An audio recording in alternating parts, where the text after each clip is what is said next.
감사합니다. 예, 시작 기도할까요? 성부와 성자와 성령의 이름으로. 은총이 가득하신 마리아님 기뻐하소서. 주님께서 함께 계시니 여인 중에 복되시며 태중의 아들 예수님 또한 복되시나이다.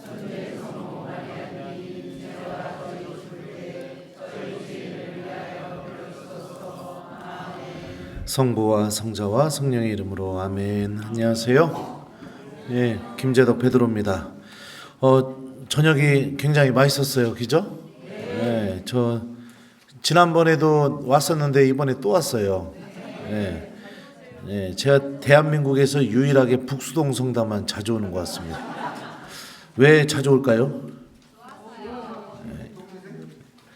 이 주임 신부님 때문에 오고 있습니다. 이 주임 신부님이 제가 군 생활할 때 군종 신부님이셨어요. 그래서 기억에 남는 거는 신부님이 부임하시자마자 제가 그때 당시에 저는 운전병이었고 또 군종병이 따로 있었는데 군종병은 신학생이 아니었었어요. 근데 신부님이 부임하신 날 저만 따로 또 부르셨어요. 부르셔가지고 너는 신학생이니까 지내면서 힘들거나 성소에 위기가 느끼면 나한테 꼭 얘기해달라고. 예. 그러면서 이렇게 신부님과 첫 만남을 이렇게 지냈었었고, 그리고 제대하는 날 이제 신부님한테 인사드리고 그리고선 저 이제 집으로 가야 되잖아요. 그래서 그 강원도 제가 고성에서 군 생활했는데 간성 뭐 그쪽이죠. 근데 속초에서 고속버스를 타고선 가다가 영동고속도로 가다가 중간에 휴게소가 하나 있었어요. 그 휴게소에서 서가지고서 이제 담배 한 대 피려고 나왔는데 누가 뒤에서 베드로 이러는 거예요. 그래서 방금 내가 저녁 신고를 했는데 왜 신부님 목소리가 들리지? 이러면서 이러면 안 되지. 그러고서 가고 있는데 또 뒤에서 누가 베드로 또 이러는 거예요. 왜 신부님 목소리가 들릴까? 이상하네? 그러고서 또 가는데 또 뒤에서 베드로 이러는 거예요. 뒤를 쳐다보니까 신부님이 계셨어요. 저 데려다 주시겠다고. 예, 그 군성당에서 차 끌고선 그 휴게소도 그 버스 회사에 전화하셔서 알아보셨나 봐요. 그래가지고 거기 휴게소에 오셔서 예, 저를 태워가지고 제가 그때 집이 충남 홍성이었거든요.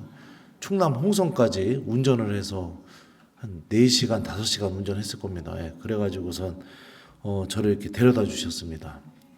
그리고 밤에 이제 도착이 됐는데 신부님이 이제 제가 신부님께 그랬어요. 신부님 너무 늦었으니까 저희 집에서 주무시고 가시라고 그랬더니 괜찮다고 부대로 복귀하시겠다고. 그래가지고 신부님 지금 가시면 새벽에 도착하시는데 어떡하냐고 저희 집에서 주무시고 가셔요. 그랬더니 그러면은 수원 가서 수원 동창 신분에서 주무시겠다고 그러시는 거예요. 그래서 제 입장에서는 신부님을 빨리 보내드려야 신부님이 빨리 가서 쉬시잖아요. 그래서 이게 가고 있는데 중간에 버스 정거장이 시내버스 정거장이 하나 보이길래 제가 신부님한테 그랬어요. 신부님 그러면 저 여기서 내려주세요. 저 여기서 시내버스 타고 갈게요. 그랬더니 신부님이 알았다고. 그리고 군생활 하느냐고 고생 많았다고. 그리고선 거기서 이제 신부님하고 진짜 인사를 하고 신부님을 보내드렸거든요. 그리고 나서 그 버스 정거장에서 버스를 기다리는데 1시간을 기다려도 버스가 안 오는 거예요. 왜 그랬느냐? 제가 살았던 동네는 촌이거든요. 예. 저녁 9시만 되면 버스가 다 끊깁니다. 그래가지고 그것도 모르고선 1시간 동안 버스를 기다리다가 버스가 안 와가지고 결국에는 군복을 입고 집까지 1시간 반을 걸어서 이렇게 새벽에 도착했어요. 중간에 차들이 지나가는데 세워달라고 하니까 캄캄한 밤에 군복 입고선 세워달라니까 누가 세워줘요? 택시도 안 쓰더라고요. 그래가지고 이렇게 집에 이렇게 들어갔던 기억이 납니다. 주임 신부님 정도 많으시고 아주 마음도 굉장히 따뜻하시고 그리고 또 굉장히 막 넉넉하시고 하여튼 제가 참 닮고 싶은 신부님이셔요. 여러분들은 복 받은 줄 아세요. 예. 그래요. 예. 그리고 또 주임 신부님이 또 나중에 제가 신부 될 때 제 시골 본당인데 거기까지 또 오셔가지고 천미사 때도 축하도 해주고 가시고 그래서 참 신부님과 좋은 인연을 이렇게 맺게 되어서 여기 북수동 성당에 자주 오게 되는 것 같습니다. 아마도 내년에도 계속 오지 않을까 뭐 그런 생각이 듭니다. 예. 그래서 저 오늘 자고 갈 거예요. 예. 신부님하고 이제 강의 끝나고 이제 술도 한잔 마시고 놀다가 그러고 갈 겁니다. 예, 무엇보다 여러분들 본당 설립 100주년을 진심으로 축하드립니다. 아까 주임 신부님하고 산책하면서 본당 신부하면서 본당 설립 100주년을 이렇게 기념할 수 있는 그런 신부가 몇 명이나 될까 그런 얘기를 했었어요. 거의 없을 겁니다. 예. 그러니까 참 본당이 역사가 깊고 또 뿌리도 깊고 그만큼 신앙도 아주 튼튼한 본당이니까 이제 100년이라는 이 시기를 지내왔을 거라고 생각이 들어요. 지금부터 드리는 말씀은 제가 감히 제가 이런 말을 할 자격도 안 된다고 생각하고 100주년을 맞이한 여러분들에게 어떻게 신앙생활 하십시오 이렇게 할 자격은 안 되지만 그럼에도 불구하고 새로운 100주년이 또 탄생할 수 있도록 여러분들에게 좀 도움이 되는 이야기들을 하고 싶습니다. 우리 교회 공동체라고 부르죠. 교회가 어떤 걸 교회라고 부를까요? 1번 우리 개신교 신자들이 가는 예배당 거기를 교회라고 한다. 2번 천주교 신자들이 모이는 성당 여기를 교회라고 한다. 3번 모르겠다. 자, 몇 번이에요? 정답은 1번도 맞고 2번도 맞습니다. 교회라는 말은 하느님을 믿는 사람들의 모임을 교회라고 불러요. 그러니까 개신교 신자들이 예배 드리러 가는 예배당도 교회가 맞고 천주교 신자들이 미사 드리러 오는 성당도 교회가 맞는 겁니다. 그러니까 교회 공동체, 그러니까 여러분들이 지금 이 자리에 모여 있으면 이 여러분들이 교회 공동체가 되는 거예요. 그러니까 이 교회 공동체에서 정말로 중요한 건 뭐냐면 내가 그리스도와 결합이 되어 있고 내가 이 교회 공동체에 아주 중요한 사람이라는 사실을 내가 기억하면서 살아가는 게 굉장히 중요합니다. 근데 요즘 신앙인들은요 익명성에 빠져서 지내요. 그리고 신앙생활이라는 게 그냥 주일 미사 한 대 드리는 거 이게 공식적인 신앙생활로 생각을 합니다. 그리고 개인적으로는 뭐 아침 기도도 하고 뭐 묵주 기도도 하고 뭐 그럴 수 있지만 공식적으로 그러니까 교회 공동체 안에서 내가 하는 신앙생활은 주일 미사 한 대 이거 외에는 공식적인 신앙생활을 하지 않고 이렇게 살아가죠. 그리고 본당에서 어떤 행사가 있거나 또 주임 신부님이 사목방침을 교우들한테 이야기하고 이렇게 같이 하자고 할 때 항상 이렇게 외면하는 그런 교우들도 굉장히 많이 있습니다. 그 유튜브 통해서 잘 아시겠지만 저는 제 본당 교우들에게 어떤 사목을 하냐면 하느님 말씀을 기억하게 하는 사목을 하고 있어요. 그래서 미사 끝나면 나오는 교우들 손을 다 잡으면서 복음 말씀을 물어봅니다.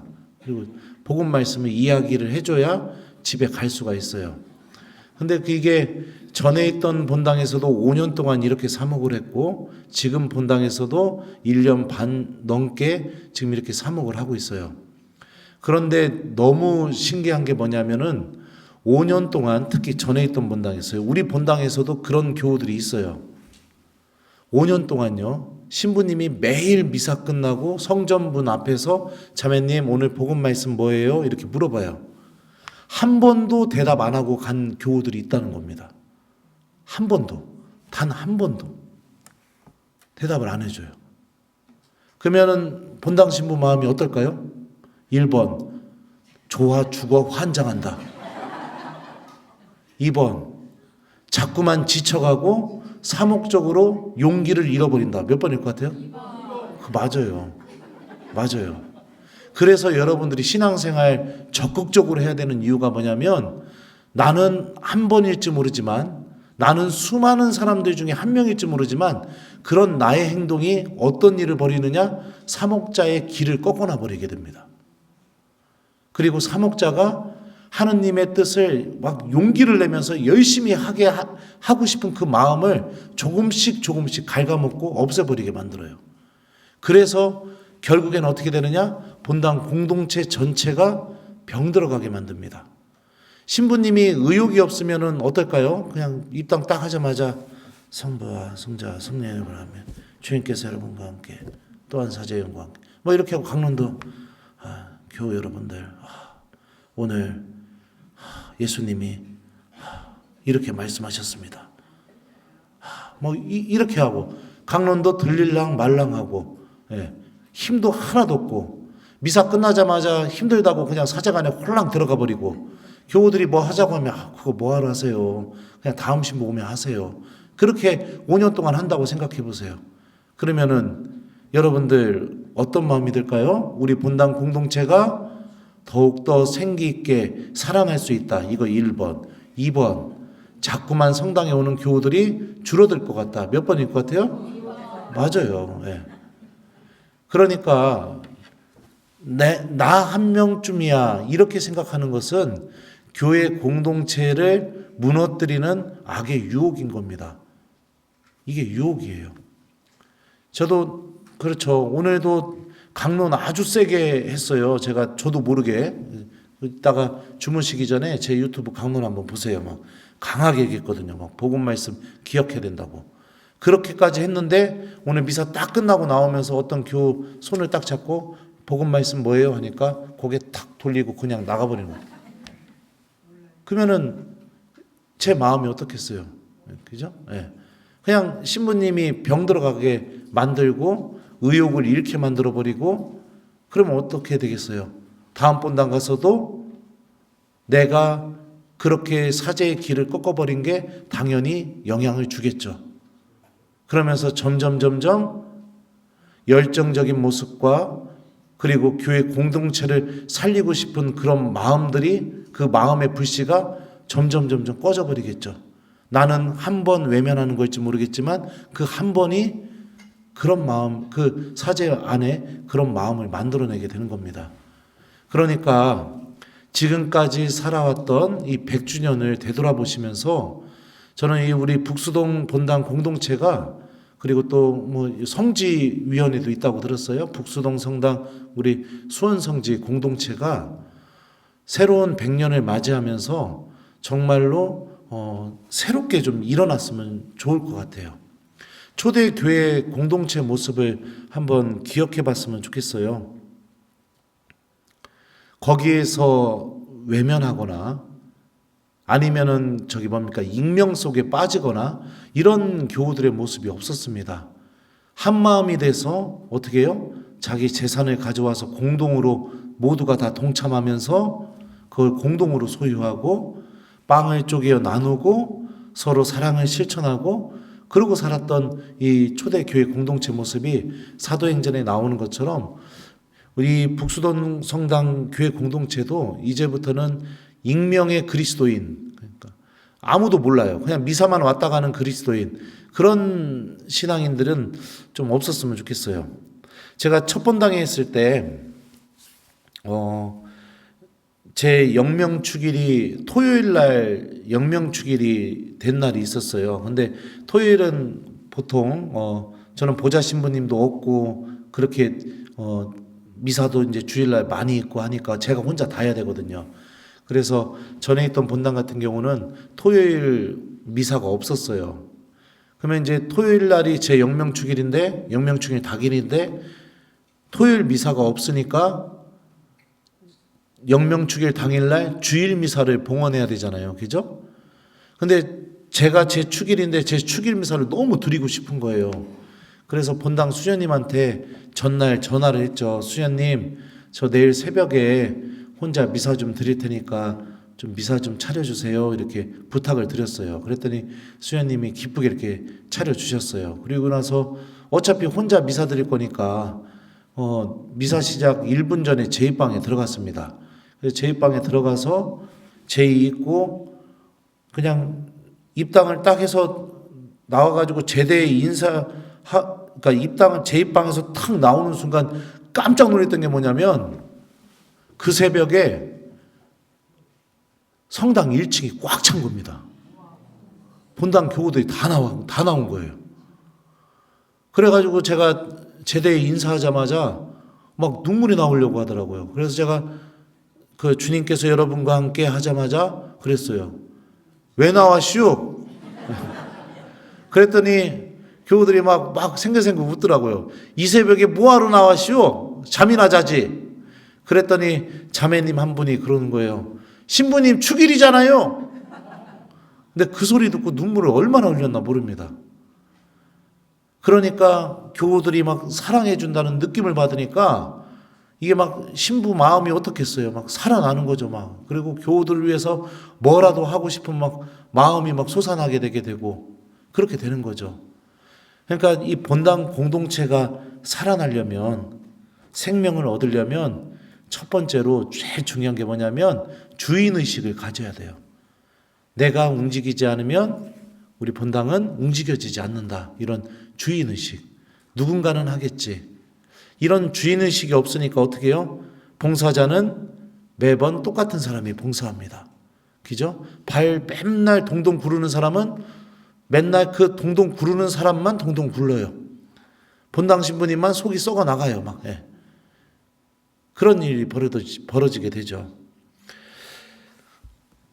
신앙생활에서 큰 유혹 중에 하나가 뭐냐면 내가 교회 공동체와 아무 상관없이 나만 하느님을 잘 믿으면 된다는 생각.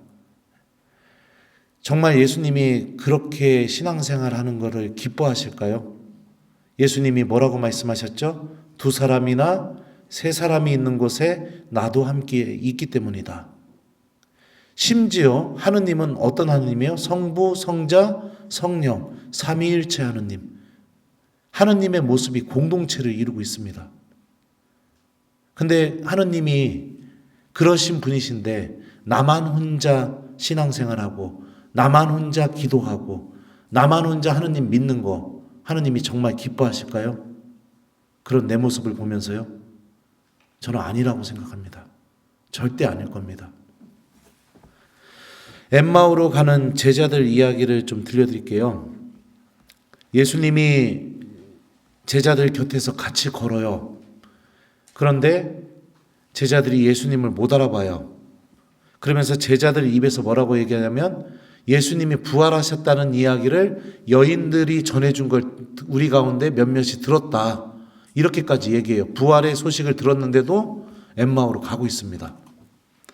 그러니까 예수님이 제자들에게 하느님 말씀을 들려주기 시작합니다.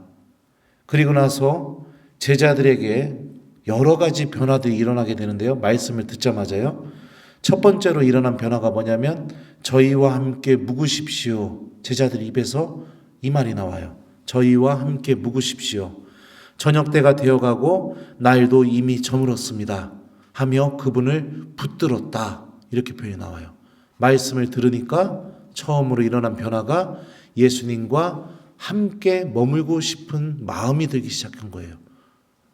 여기서 저희와 함께 묵으십시오 할 때 이 묵다라는 단어가 그리스 말로 메노라는 단어가 쓰입니다. 이 단어가 요한복음 15장에서 어떤 의미로 쓰였냐면요. 가지가 포도나무에 붙어 있지 않으면 할 때 붙어 있다의 의미로 사용이 됐어요. 그러니까 제자들이 다시 예수님께 붙어 있고 싶은 마음이 들기 시작한 거예요. 말씀을 들으니까. 근데 지금 하느님 말씀을 이야기하는데 갑자기 배가 아파 죽겠습니다. 똥 마려워 죽겠네. 참으면서 할게요. 네. 그리고 뭘 다녀와요. 다녀오긴. 자, 그리고 나서 두 번째로 일어난 변화가 뭐냐면 예수님이 빵을 쪼개게 될 때 부활하신 예수님을 알아보게 됩니다. 그죠? 성체 성사 안에 살아계시는 부활하신 주님을 만나게 돼요. 그리고 나서 세 번째로 일어난 변화가 무엇이냐면 제자들이 이런 행동을 합니다. 잠시만요. 예. 길에서 우리에게 말씀하실 때나 성경을 풀이해 주실 때 속에서 우리 마음이 타오르지 않았던가. 제자들은 이렇게 말하면서요. 이런 행동을 해요. 그들이 곧바로 일어나 예루살렘으로 돌아가 보니 11 제자와 동료들이 모여 정녕 주님께서 되살아나시어 시몬에게 나타나셨다 하고 말하고 있었다. 그들도 길에서 겪은 일과 빵을 떼실 때 그분을 알아보게 된 일을 이야기해 주었다. 세 번째로 일어난 변화가 뭘까요? 제자들이 어디로 갔어요? 엠마오에서 예루살렘으로 갔죠. 예루살렘 누구한테 갔어요?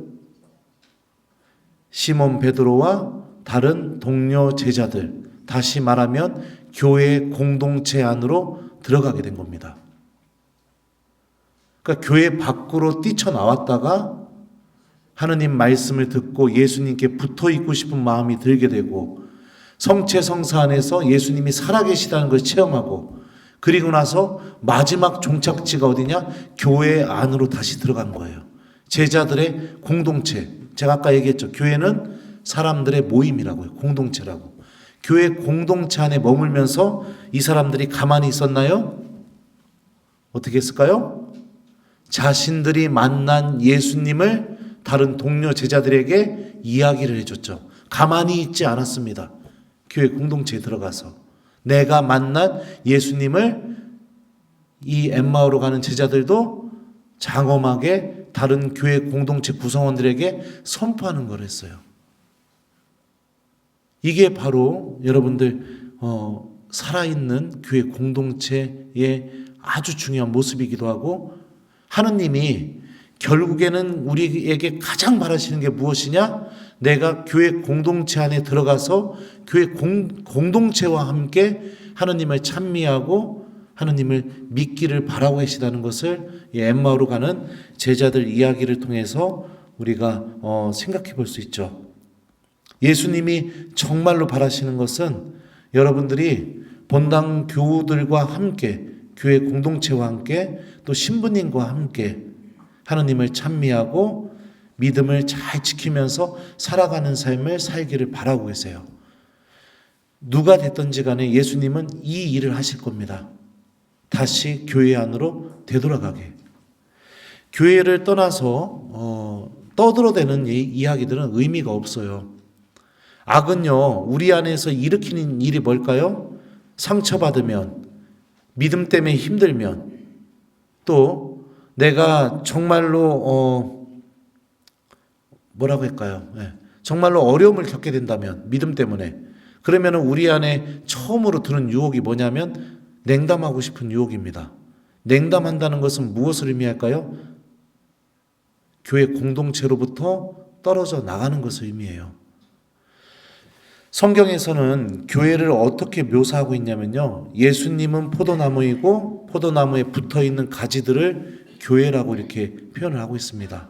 가지가 포도나무에서 떨어져 나가버리게 되면 어떻게 돼요?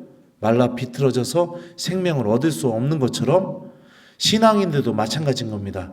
교회 공동체로부터 떨어져 나가버리게 되거나 교회 공동체 안에서 내가 아무 열매도 맺지 않고 살아가고 있으면 생명력을 잃어버릴 수밖에 없는 겁니다.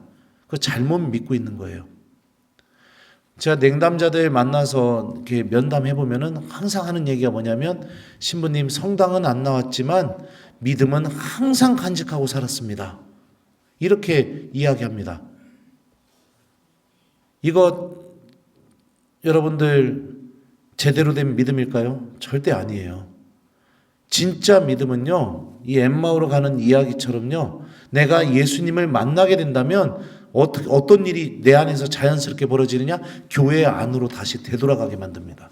이게 진짜 살아있는 믿음이죠. 하느님을 체험한 믿음이죠. 서로가 서로에게 힘이 되어줬으면 좋겠어요.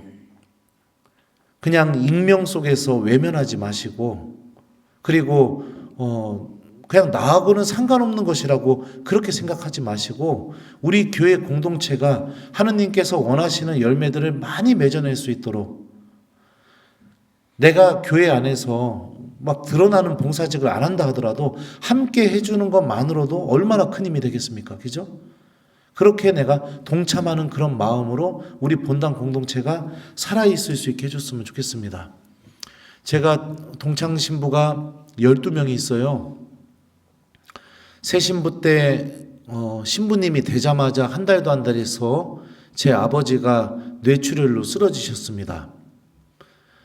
그래갖고 저는 그때 당시에 아버지께서 쓰러지신 날 친한 선배 신부님이 병원 사목을 하고 계셨는데 그 병원에 있는 환우들 데리고 환우들 위해서 천미사 좀 한번 해줘라 해가지고 이미 본당에 부임받아서 보좌 생활 했음에도 불구하고 시간을 내서 그 환우들하고 천미사를 이렇게 드리러 그 병원에 가서 천미사를 드리고선 돌아오는 길에 동생한테 전화를 받았어요.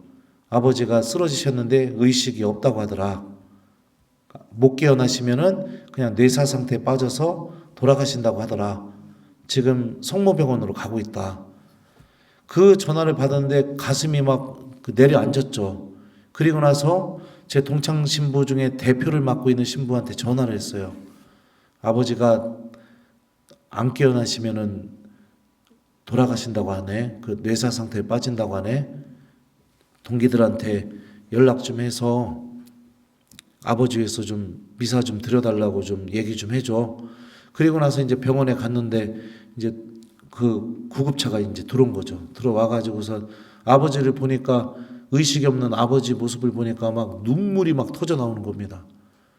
그리고 나서 이제 의사 선생님이 진료를 본 다음에 저한테 그러는 거예요. 신부님 오늘 안에 못 깨어나시면 마음의 준비하셔야 됩니다.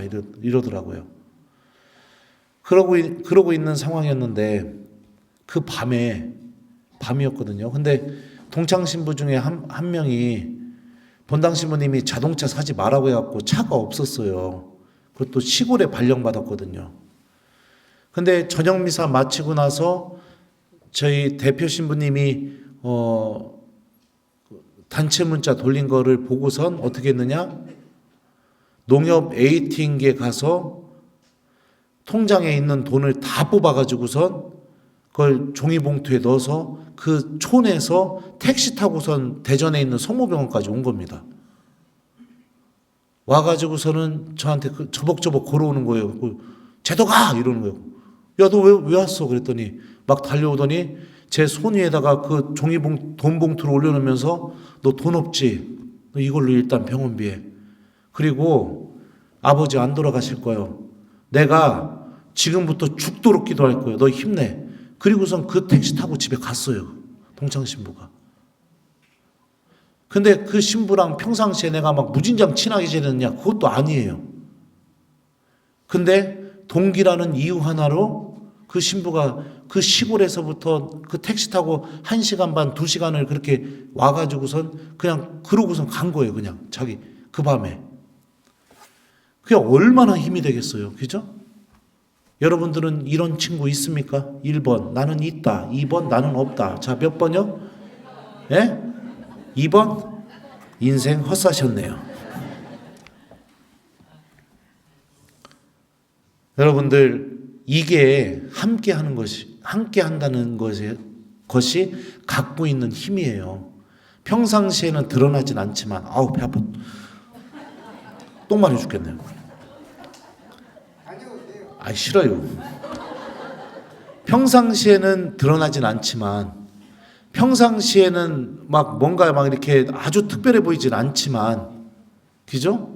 함께 한다는 게 이런 의미예요. 결정적일 때 그 함께 해줌을 통해서 내가 이 절망 속에서 빛을 바라볼 수 있게 되는 것이고 내가 쓰러지지 않고 다시 일어나게 되는 것이고 하느님이 나와 함께 있다라는 것을 체험하면서 내가 다시 용기를 얻을 수 있게 되는 거.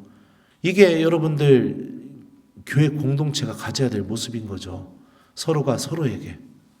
여러분들이 본당 신부님에게, 본당 신부님이 여러분에게, 또 서로 교우들끼리도. 이러면서 본당이 이렇게 신앙생활을 해야 우리 북수동 본당 공동체가 정말로 살아있는 공동체, 그리고 내가 다른 데는 모르지만 내가 우리 북수동에서 신앙생활하기를 참 잘했다. 누가 보더라도 부러워하는 공동체, 그런 공동체가 될 수 있을 거라고 생각합니다. 제 동창 신부 한 명은 또 저한테 최근에 편지를 한 통 보내줬었어요. 근데 이 신부님하고 제가 연락을 막 자주 하면서 지냈느냐? 그것도 아니에요. 그리고 이 신부님은 외국에 오래 계셨던 신부님이거든요. 근데 아마도 이 편지를 썼을 때는 외국에 계실 때였어요. 제가 읽어드릴게요. 제도가 그동안 잘 지냈지? 내가 주님의 은총으로 잘 지내는 것은 잘 알고 있어. 어떻게 하냐고? 우연히 얼마 전에 너의 강론을 유튜브에서 듣고는 너무 기뻐서 매일 내 강론을 기다리는 1인이란다.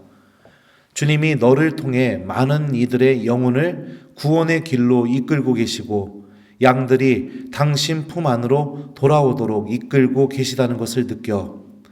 예전에 우리끼리 농담처럼 얘기했었지. 너는 참 별일 다 겪으면서 산다고 말이야. 그런데 그 모든 시간 속에서 주님이 함께 계셨고 그 어려웠던 시련의 시간 속에서도 주님을 붙잡는 법을 너에게 알려주셨던 것 같아. 그분의 사랑, 그 사랑 때문에 그 사랑이 너의 뼛속까지 스며들어 그 사랑을 노래하고 선포하지 않으면 살 수 없는 존재로 주님께서 너를 빚어 가시는 것 같구나. 너의 삶을 통해 맺은 말씀의 힘이 사람들의 영혼을 흔들고 깨우고 있다고 믿어. 그래서 너의 강론을 들을 때마다 주님께 감사 기도를 드리고 또 너를 교만의 유혹으로부터 지켜달라고 기도한단다. 너도 많이 느꼈겠지만 주님이 도구로 쓰시기 시작하고 세상에 드러나기 시작할 때 사탄이 얼마나 너를 축혀 세우고 주님과 멀어지도록 만들려고 함정을 파놓겠니?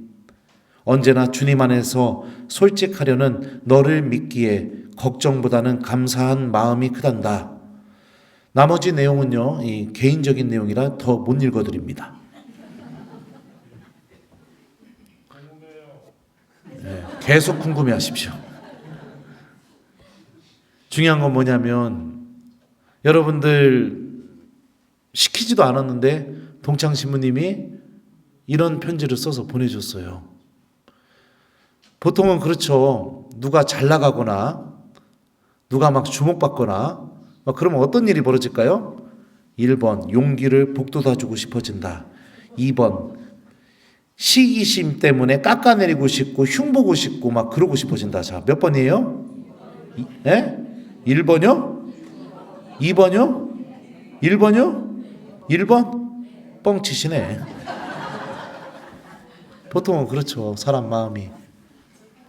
그런데 용기를 불어넣어주고 그리고 저를 위해서 기도해 주겠다고 얘기해 주고 있고 저를 통해서 드러나는 하느님의 힘이 무엇인지를 가르쳐 주고 있고 그렇죠. 예. 이게 여러분들 진정한 교회 공동체 안에서 구성원들이 가져야 될 모습들인 거죠. 언제나 외면하고 언제나 함께하지 않고 있고 언제나 나와 상관없다고 생각하고 그러면서 지켜보면서 평가하고 깎아내리고 용기 잃어버리는 말만 쏟아내고 흉보고 그런 선택을 하고 있다면 그거는 여러분들 하느님의 자녀가 아니에요. 그건 악마죠, 악마. 예수님이 최후의 심판 때 교회 공동체 안에서 어떻게 하신다고 했죠? 양과 염소를 갈라내신다고 했잖아요. 그러니까 내가 교회 안에서 양이 되어야겠죠. 하느님의 자녀로서 살아가야겠죠. 봉사자들에게 힘이 되는 말을 해주시고 봉사자들을 위해서 기도해 주시고 내가 드러나지 않는다 하더라도 하느님께서 저 사람을 통해서 일하고 계시다는 것을 바라볼 수 있는 그런 영적인 능력을 갖고 있으면서 우리 북수동 본당 공동체가 서로가 서로에게 힘이 되어서 정말로 새롭게 더 기쁜 100주년을 향해서 힘차게 도약하는 그런 공동체가 되는데 나도 협력하는 그런 신앙인이 되어야겠죠. 코린토 1서에 보면 이런 말씀이 있습니다. 제가 좀 읽어드릴게요. 몸은 하나이지만 많은 지체를 가지고 있고 몸의 지체는 많지만 모두 한 몸인 것처럼 그리스도께서도 그러하십니다. 우리는 유다인이든 그리스인이든 종이든 자유인이든 모두 한 성령 안에서 세례를 받아 한 몸이 되었습니다. 모두 한 성령을 받아 마셨습니다. 몸은 한 지체가 아니라 많은 지체로 되어 있습니다. 발이 나는 손이 아니니 몸에 속하지 않는다 고 말한다 해서 몸에 속하지 않는 것이 아닙니다. 또 귀가 나는 몸이 아니니 몸에 속하지 않는다고 말한다고 해서 몸에 속하지 않는 것이 아닙니다. 온몸이 눈이라면 듣는 일은 어디에서 하겠습니까?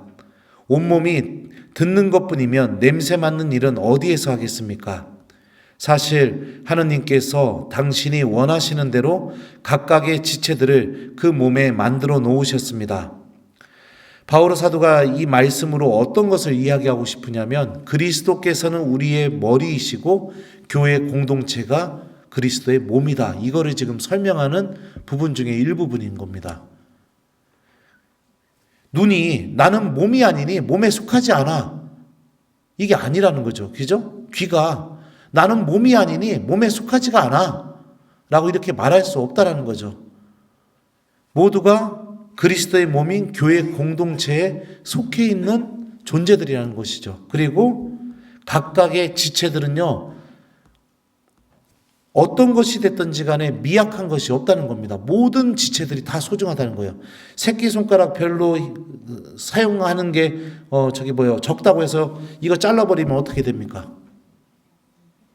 그러면은 온전한 지체가 될 수 없는 거죠. 그러니까 예를 들어서 머리카락이 별로 의미 없다고 해서 머리를 그냥 다 밀어버리면 어떻게 돼요? 대머리가 돼버려요. 미안해요. 혹시 대머리신 분들. 막상 머리가 빠져보면 그 머리의 소중함을 엄청나게, 머리카락의 소중함을 엄청나게 알게 되죠. 그러니까 몸에서 어떤 지체 하나 의미 없는 것이 없다는 겁니다. 근데 내가 이 말씀처럼 나는 귀가요, 나는 몸에 속하지 않으니 나는 몸이 아니다. 내가 그렇게 신앙생활 한다면 어떤 일이 벌어지겠습니까? 이거는 여러분들 하느님께서 원하시는 뜻이 아니라는 거죠. 그러니 여러분들에게 첫 번째로 말씀드리고 싶은 것은 무엇이냐? 몸에 속하지 않으려는 유혹, 여기서 좀 벗어났으면 좋겠다. 나도 교회 공동체 안에서 굉장히 소중한 존재이다. 함께하는 신앙인이 되셔라. 그리고 서로가 서로에게 용기를 불어넣어주고 하느님께서 그 사람을 통해서 일하고 계실 때 그 하느님께서 어떤 일을 하시는지를 바라보면서 그 사람이 지치지 않고 악의 유혹으로부터 보호받을 수 있는 그런 말들을 해주고 기도를 해주는 신앙인이 되어야 된다. 이 얘기를 첫 번째로 좀 해주고 싶습니다. 그래서 우리 북수동 본당 공동체에 제 동창 신부님들처럼 그런 교우들이 좀 많아졌으면 좋겠어요. 드러나지는 않지만 결정적일 때마다 하느님께서 그 사람을 통해서 용기를 불어넣어주는 말을 해줄 수 있는 신앙인이 되는 거. 드러나지는 않지만 내가 앞에서 뭔가 중요한 걸 맡고 있지는 않지만 함께 해줌으로 인해서 내가 교회 공동체 안에서 봉사하고 열매 맺어지는 일들이 더 많은 열매가 맺어질 수 있도록 함께 해주는 그런 신앙인으로서 이렇게 살아간다면 새로운 100주년은 여러분들 더 많은 열매들과 또 은총들이 충만해질 거라고 저는 믿습니다.